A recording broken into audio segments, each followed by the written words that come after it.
আমরা দেখেছি গত রাত্রিতে আমাদের প্রাইম মিনিস্টার তিনি সেই মিরপুরের পল্লবীতে যেই মেয়ে রামিসা নামক মেয়েটাকে দর্শন করে হত্যা করা হয়েছে, ওর বাসায় গিয়েছেন।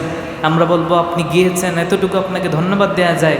কিন্তু আপনি যদি এই মেয়ের সহ যত ধর্ষণ হয়েছে, যত হত্যা হয়েছে, সবগুলোর যদি আপনি সুষ্ঠু বিচার নিশ্চিত করতে পারেন, এদের যদি সর্বোচ্চ বিচার দিয়ে শাস্তি দিয়ে আপনি যদি বাংলাদেশের মানুষকে দেখিয়ে দিতে পারেন আপনিও মুসলমান, ইসলামী যে হুকুমত সেটা আপনি যদি সম্ভব হয় কায়েম করবেন, অন্ততপক্ষে রাষ্ট্রীয় আইনে একজন ধর্ষকের যে শাস্তি, সেই শাস্তি আপনি নিশ্চিত করবেন, এতটুকু আমরা বিশ্বাস, এতটুকু আমরা আশা আপনার কাছে রাখতে পারি।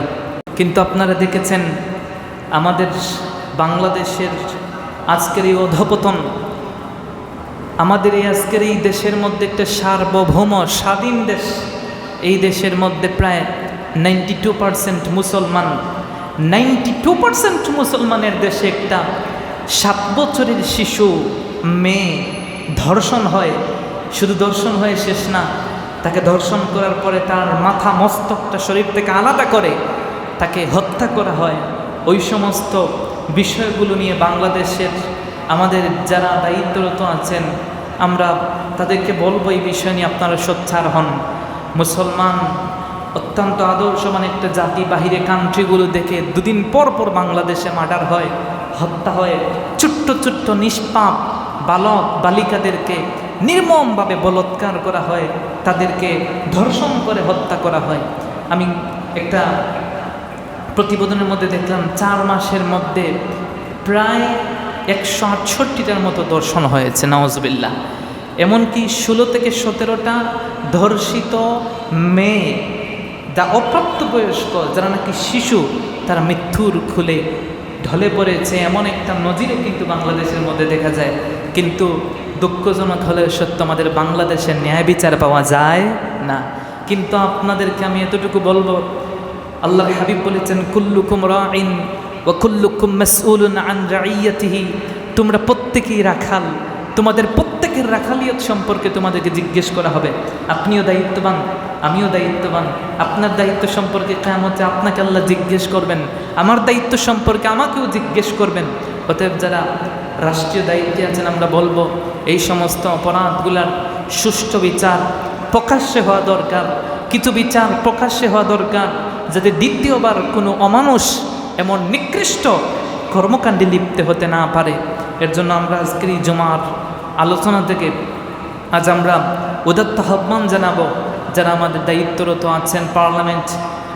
আমরা দেখেছি গত রাত্রিতে আমাদের প্রাইম মিনিস্টার তিনি সেই মিরপুরের পল্লবীতে যেই মেয়ে রামিসা নামক মেয়েটাকে দর্শন করে হত্যা করা হয়েছে, ওর বাসায় গিয়েছেন। আমরা বলবো আপনি গিয়েছেন, এতটুকু আপনাকে ধন্যবাদ দেওয়া যায়। কিন্তু আপনি যদি এই মেয়ের সহ যত ধর্ষণ হয়েছে, যত হত্যা হয়েছে, সবগুলোর যদি আপনি সুষ্ঠু বিচার নিশ্চিত করতে পারেন, এদের যদি সর্বোচ্চ বিচার দিয়ে শাস্তি দিয়ে আপনি যদি বাংলাদেশের মানুষকে দেখিয়ে দিতে পারেন আপনিও মুসলমান, ইসলামী যে হুকুমত সেটা আপনি যদি সম্ভব হয় কায়েম করবেন, অন্ততপক্ষে রাষ্ট্রীয় আইনে একজন ধর্ষকের যে শাস্তি, সেই শাস্তি আপনি নিশ্চিত করবেন, এতটুকু আমরা বিশ্বাস, এতটুকু আমরা আশা আপনার কাছে রাখতে পারি। সম্মানিত হাজিরিন, আমাদের এই অধঃপতনের পিছনে অনেকগুলো কারণ আছে। তার অন্যতম একটা কারণ হচ্ছে আমরা ইসলামের প্রত্যেকটা বিষয়গুলো মাইনাস করার চেষ্টা করি। বুঝলেন এই কথা? আজকাল আমাদের ওয়েস্টার্ন কান্ট্রির কালচারগুলো আমাদেরকে খুব বেশি পেয়ে বসেছে, আমরা সেগুলো খুব বেশি লালন করি। আমরা মডার্ন হতে চাই, আমরা নিজের শরীর থেকে কাপড় চোপড় খোলাটাকে ফ্রিডম, স্বাধীনতা, এটাকে আমরা নিজের অধিকার মনে করছি, ঠিক কিনা বলেন? আমাদের দেশের মেয়েরা, নারীরা তারা আজকে রাস্তার মধ্যে বেপর্দা হয়ে বের হয়।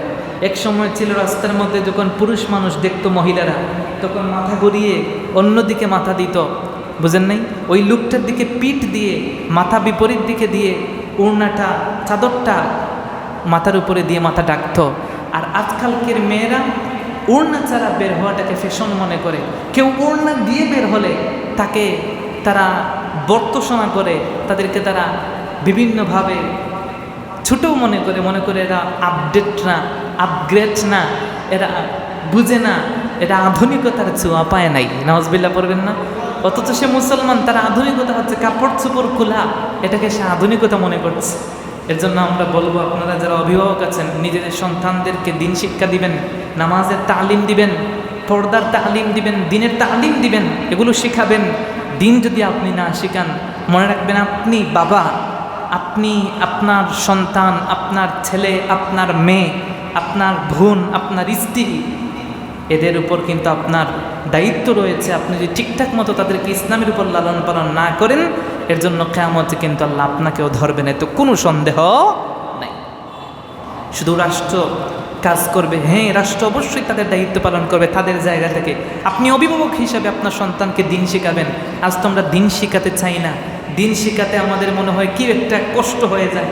দিন এটার মধ্যে আসলে মনে হয় আপনার ইজ্জত কমে যাবে। না, ওই যে ওয়েস্টার্ন কালচার, এগুলো ইহুদি খ্রিস্টানের চাল আপনাকে ওইগুলোর মধ্যে বিমুখ করছে, দুনিয়া থেকে আখেরাত থেকে বিমুখ করে দুনিয়া বুকি করছে।